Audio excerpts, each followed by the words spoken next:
Bismillahirrahmanirrahim. Alhamdulillahirabbil alamin. Wassalatu wassalamu ala Rasulillah wa ala alihi wa ashabihi ajmain. Mari kita awali ta'lim kita pada malam hari ini dengan membaca Bismillahirrahmanirrahim. Kita pilihkan judul selama Ramadan tahun ini, yaitu 30 adab keseharian seorang muslim. InsyaAllah besok barangkali kopian jadwalnya sudah dapat diedarkan. Kenapa itu yang dipilih? Karena adab itu nomor satu, sangat penting dengan utama sekali, sehingga dikatakan manusia tanpa adab biadab.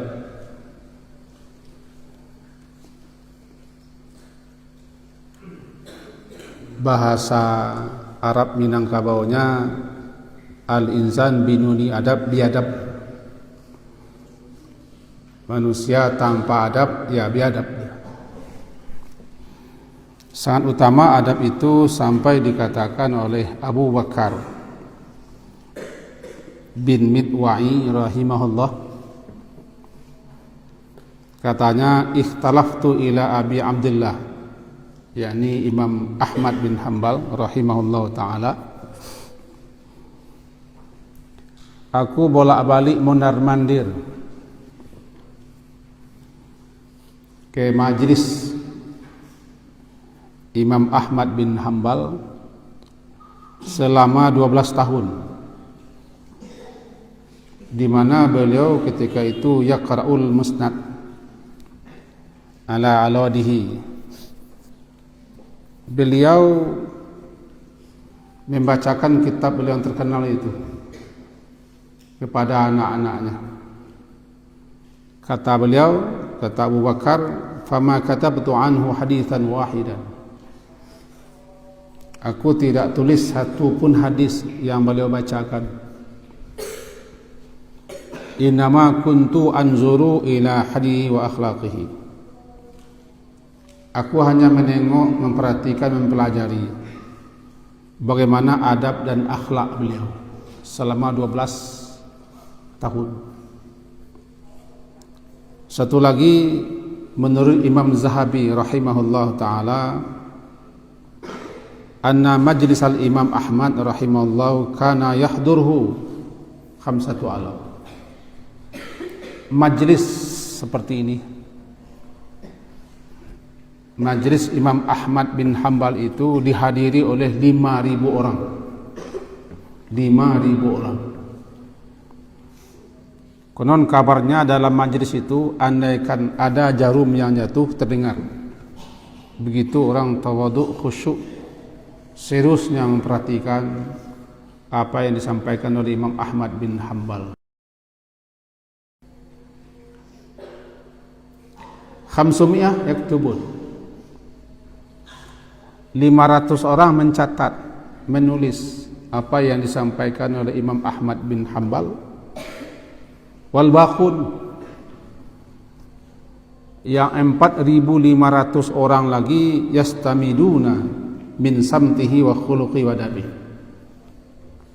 Yang 4.500 orang lagi mengambil faedah manfaat daripada adabnya, akhlaknya dan tingkah laku beliau. Ini saja kita bacakan sudah menjelaskan betapa pentingnya adab itu.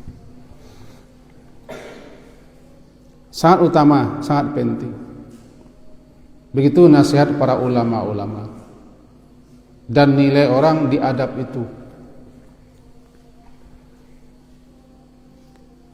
Makanya kita di sini menjadi salah satu pilar Pondok Abi Center. Ada 5 pilar, salah satu pilarnya adalah akhlak karimah. Karena harga nilai seseorang itu. Maka pada malam hari ini kita awali dengan adab tidur, terus sampai berkelanjutan. Tentu kita tidak akan merinci, mengurai lebar panjang adab itu. Kita hanya mengambil poin-poin dan keringkasan. Sebab waktu kita terbatas paling 20 sampai 20 menit setiap malam. InsyaAllah paling lat jam 9:30 kurang sudah berakhir. Jadi kita coba meringkas-ringkas. Jadi malam hari ini judul kajian kita, taklim kita adalah adab tidur. Perlu kita ingatkan bahwa tidur itu salah satu nikmat yang terbesar. Tidur nikmat yang luar biasa yang jarang kita syukuri. Makanya kita bangun tidur diajari kalimat alhamdulillah. Karena alhamdulillah itu ucapan memuji Allah sekaligus ucapan syukur atas nikmat dan anugerah Allah. Tidur adalah subata untuk istirahat. Tidur telah salah satu ayat-ayat yang menunjukkan kebesaran, keagungan, kemuliaan dan rahmat Allah. Yang pertama dulu, apa yang mesti kita lakukan sebelum kita tidur? Menutup semua pintu-pintu dengan menyebut nama Allah. Sekaligus mematikan api. Kalau kita lampu-lampu yang tidak terpakai, sambungan-sambungan yang berseliweran yang bisa mengakibatkan korsleting atau terbakar. Kata Rasulullah dalam hadis riwayat Bukhari, atfi'ul mashabih. Padamkanlah, matikalah lampu-lampu. Kalau zaman beliau tentu lampu minyak. Idza raqadtum, apabila kamu tidur, wa ghalliqul abwab, dan tutuplah pintu-pintu dengan menyebut nama Allah. Sebab pintu-pintu bila kita tutup dengan menyebut nama Allah, tidak bisa syaitan masuk lagi. Bahkan segala macam lubang-lubang, liang-liang yang kita pakai untuk menyimpan, tutup dengan menyebut nama Allah. Sampai-sampai dua orang tua-tua dahulu mulut cerek itu ditutup. Siapa yang usianya seusia Abi, orang tua-tua dulu mulut cerek ditutup dengan daun pisang malam hari.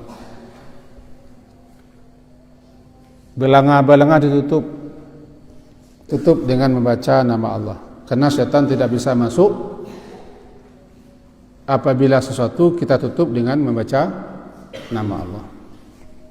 Ajiful abwab, tutup liang luang, pintu-pintu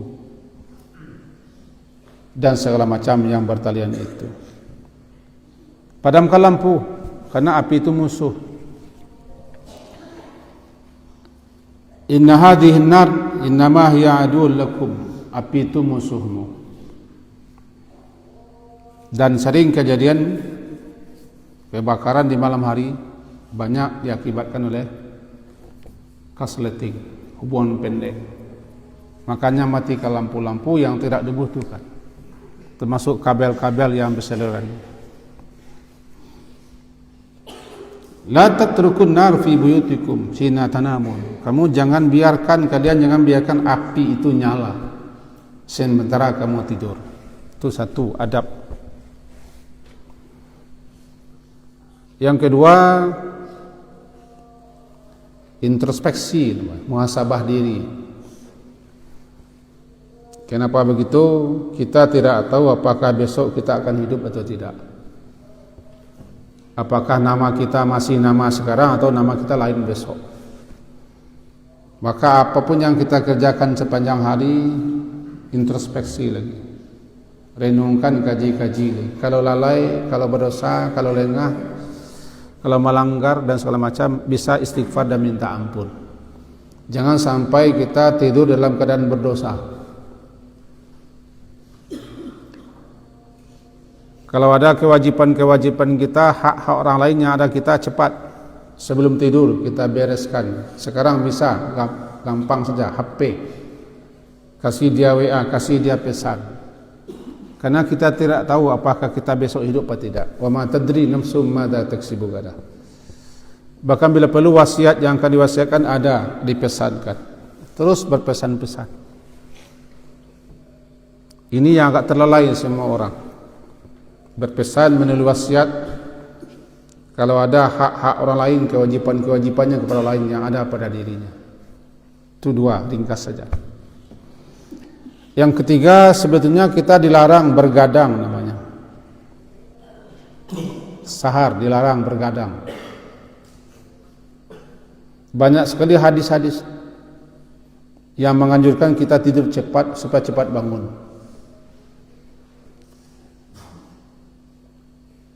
Aisyah berkata bahawa Rasulullah SAW itu kana yanamu awalahu, beliau tidur cepat, di awal malam sudah tidur. Wa yaqumu akhirahu, tapi dia bangun di sepertiga malam tinggal, fayusalli, lalu salat dan berdoa. Kalau tidak ada masalah-masalah, tidak ada urusan, kita tidak disukai bergadang, bertanggang, apalagi hanya sekadar untuk bercengkerama, membuang-buang waktu. Termasuk murid-murid kita, jangan biasakan tidak tidur atau lambat tidur. Kita di sini buat aturan kalau jam 10 satu jam sudah tidur semua, lampu-lampu dimatikan. Tetapi masih ada juga yang berseliweran. Ini diingatkan. Disunnahkan kita tidur cepat supaya cepat bangun.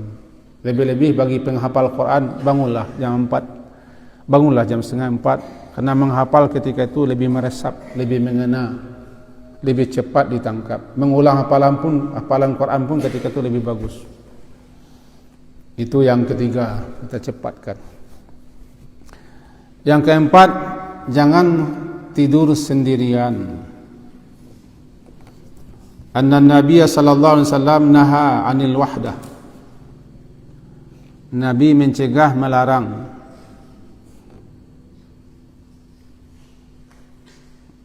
untuk sendirian. Yakni ayyabitar rajul wahdah, ayusafirah wahdah, bahwa seseorang itu tidur sendirian, bermusafir sendirian. Tidak disukai, tidak disenangi. Nabi mencegah dan melarang. Disebutkan oleh ulama, kenapa begitu? Orang yang tidur sendirian gampang dipermainkan syaitan, dipertakut-takuti syaitan. Kalau bermimpi buruk dia, atau ada kejadian malam hari, dia sendirian.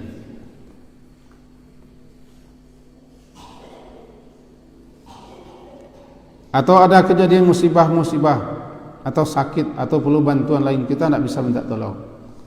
Maka kita disenangi minimal tidur 2, atau di rumah itu ada 2 orang. Jangan suka sendirian, wahdah. Bermusafir juga dilarang kita sendirian. Ada apa-apanya di jalan, ada kejadian-kejadian, walaupun kita bagak, kita kuat, kita berani, jangan seperti itu, dilarang oleh Nabi. Namanya wahdah, jangan suka sendirian.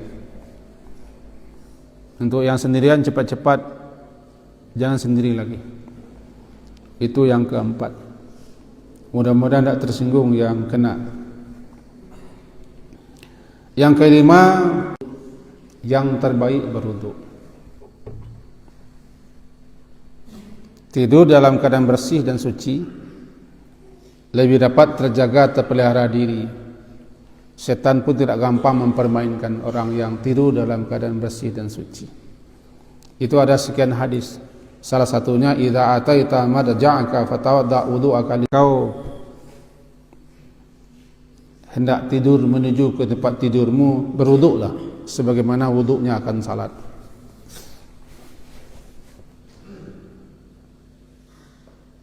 Agar selama tidur kita dalam keadaan suci dan bersih. Jika kita ditakdirkan malam hari itu kita mati dalam keadaan sudah suci dan bersih. Dan orang yang berwuduk akan tidur itu lebih sering tidak ada mimpi-mimpi jelek dan buruknya. Karena mimpi buruk itu permainan setan. Setan yang suka mengganggu-ganggu orang, maka cara mengenyahkan, menyusir setan dan menyuruh setan tidak mendampingi kita, berwuduklah di samping berzikir. Itu pentingnya berwudu. Yang ketujuh, yang keenam lebih-lebih ya. Yang keenamnya lebih-lebih bagi orang yang junub. Barangkali kita yang sudah dewasa paham.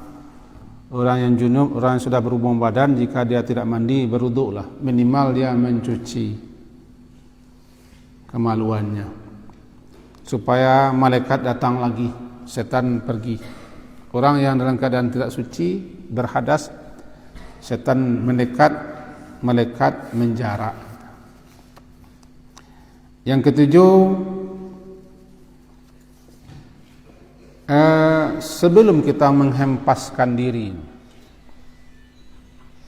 ke pembaring, ke tempat tidur, apabila lagi kita sudah tinggalkan pembaring itu 1 hari atau 2 hari, kita mau tidur, maka disunnahkan kepada kita membersihkan tempat tidur,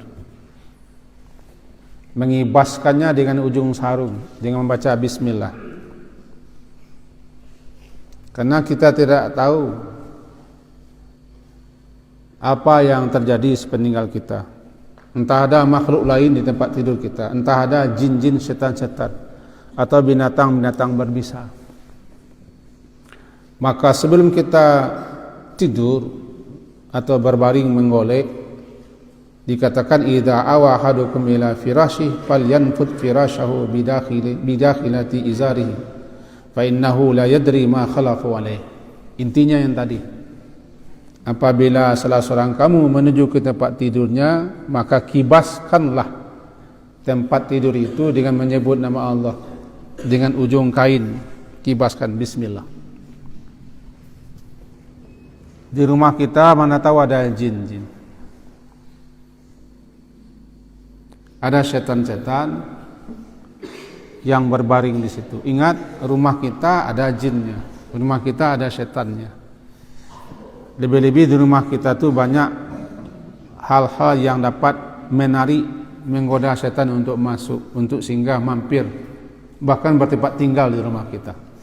Malahan menghuni tempat-tempat kosong, kamar-kamar gelap kita. Nah, kalau kita akan tidur, apalagi kita sudah tinggalkan kasur itu 1 harian penuh, atau tinggalkan 2 hari atau 3 hari, kita mau tidur lagi, penting kita baca bismillah, kibaskan tempat tidur. Barangkali kita pernah dengar namanya ada orang yang dihimpit setan ketika tidur, tidak bisa bergerak. Sudah payah dia mau bergerak, tidak mampu bergerak. Seakan-akan ada yang menghimpit, ada yang mengekang, ada yang menahannya, tidak mampu bergerak. Kalau itu yang terjadi, cepat-cepat baca kul-kul. Kita sadar ketika itu, antara sadar dengan tidak sadar, bacalah istighfar, baca kul a'udzu falaq, binas, baca auzubillah, baca kursi, untuk melepaskan kengkang. Bisa jadi itu setan yang menindih. Nah, kalau kita tidur tidak sendirian, ada bantuan. Ketika kita berteriak-teriak, terdengar. Tapi kalau tidur sendirian, itu bahayanya tidur sendirian. Atau di rumah sendirian, jangan. Ada teman di rumah, walaupun tidak satu kamar, paling tidak ada teman di rumah itu. Jangan kunci pintu kamar.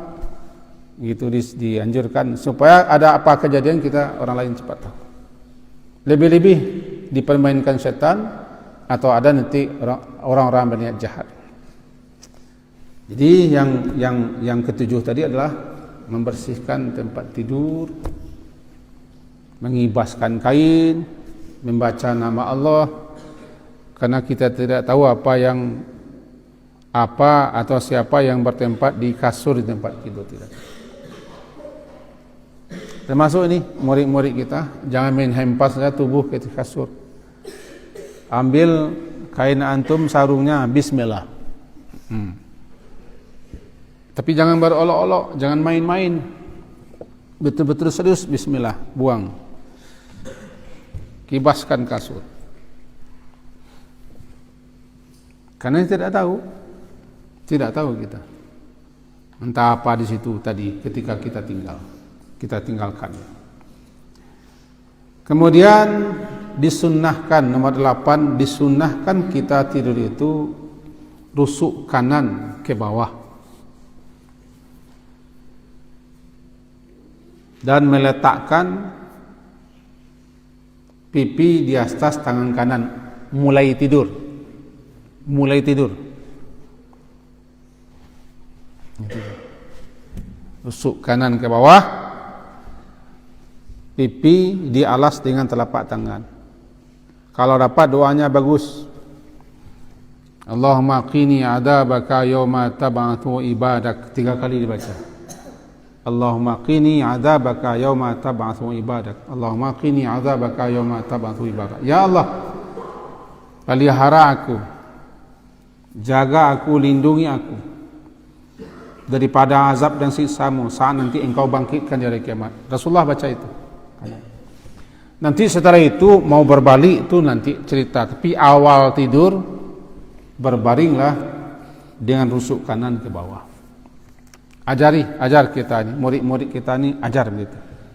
Kepada ustaz-ustaznya, pengasuh-pengasuhnya atau kepada abang-abangnya, ajari adik-adik semuanya tidur menghadap ke kanan.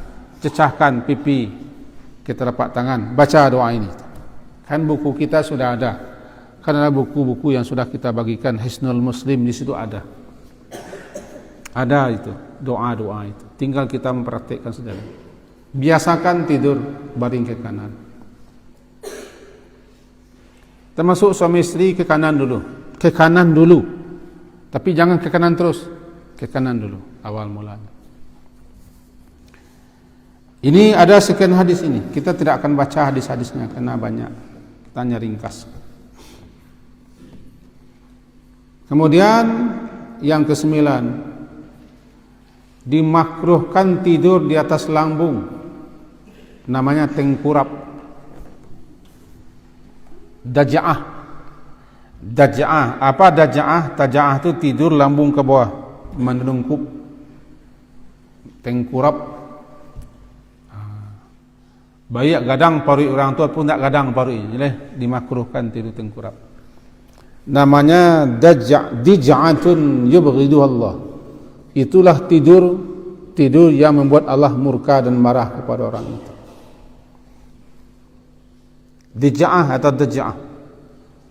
Tidur tengkurap dimakruhkan. Tidur seperti itu tidak disukai dan dibenci, bahkan Allah marah. Dalam hadis lain disebutkan, hadis itu riwayat Ibnu Majah, dinyatakan hadis sahih. Innama hadhihi dij'atun ahlin nar. Tidur seperti ini adalah tidurnya calon penghuni neraka. Ada sekian banyak mudarat, sekian banyak bahaya yang disebabkan oleh tidur tengkurap atau tidur menelungkup itu. Justru yang disunahkan tidur menghadap ke arah kanan. Kemudian yang ke-11, yang ke-10 ya, lupa, 10. Dilarang kita tidur di tempat terbuka. Dilarang tidur di tempat terbuka. Lebih-lebih di atas rumah, sutuh. Tidak ada hambatannya. Orang-orang zaman Nabi dulu di loteng yang tidak ada sekat, tidak ada batunya. Di atas atap rumah yang tidak pakai pagar. Maka barang siapa yang bermalam tidur di atas loteng rumahnya tapi tidak ada penghambat, jika dia jatuh tanggung sendiri. Begitu ancaman dalam hadis riwayat Imam Bukhari dalam kitab Adabul Mufradnya, Adabul Mufradnya. Tanggung sendiri akibatnya.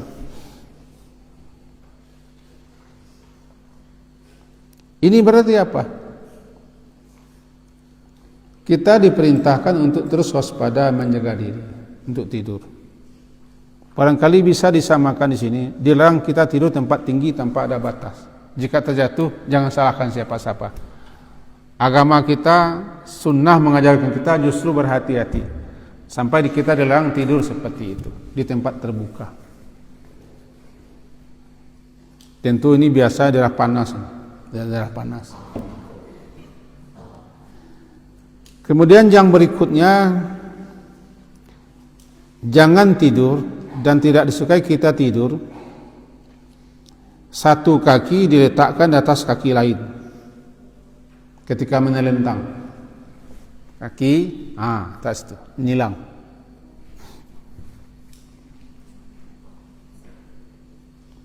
Kita tidak disenangi, tidak sukai oleh Nabi tidur dalam posisi keadaan seperti itu. Kenapa tidak sukai? Banyak ulama menjelaskan. Salah satunya nampak aurat, tersingkap aurat. Di zaman dulu atau zaman Nabi, pakaian orang kan seperti pakaian apa? Tidak pakai celana, pakai ikat saja. Dikhawatirkan nampak aurat atau nampak yang tidak patut-patut. Ini namanya adab menjaga diri. Itu persiapan akan tidur. Kemudian yang ke 11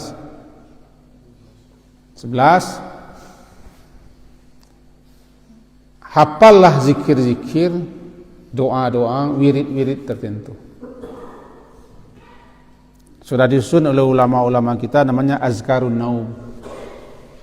Terdiri pada ayat-ayat, kalau dapat lazimkan membaca ayat-ayat yang memang kita dibiasakan atau disuruh untuk membacakan itu. Minimal ayat kursi, Amana Rasul, 2 ayat terakhir surah Al-Baqarah, Inna fi khalqis samawati wal ard, Ali Imran 190-191, Qul ya ayyuhal kafirun, dan Qul huwallah, Qul a'udzu birabbil falaq, binas. Minimal itu. Banyak hadis-hadis yang menjelaskan bagi kita anjuran-anjuran kita untuk membaca berbagai macam surat. Tidak akan semuanya yang panjang-panjang, yang pendek-pendek yang tadi saja. Ayat kursi, Qul ya ayyuhal kafirun, dan Qul. Kalau dapat jangan tinggal 2 ayat terakhir surah Al-Baqarah itu, Amana Rasul bima unzila ilaihi min rabbih, dan seterusnya. Siapa yang baca 2 ayat terakhir surah Al-Baqarah, yakfi, sudah memadai, sudah mencukupi baginya, daripada tidak membaca Quran sama sekali ketika akan tidur.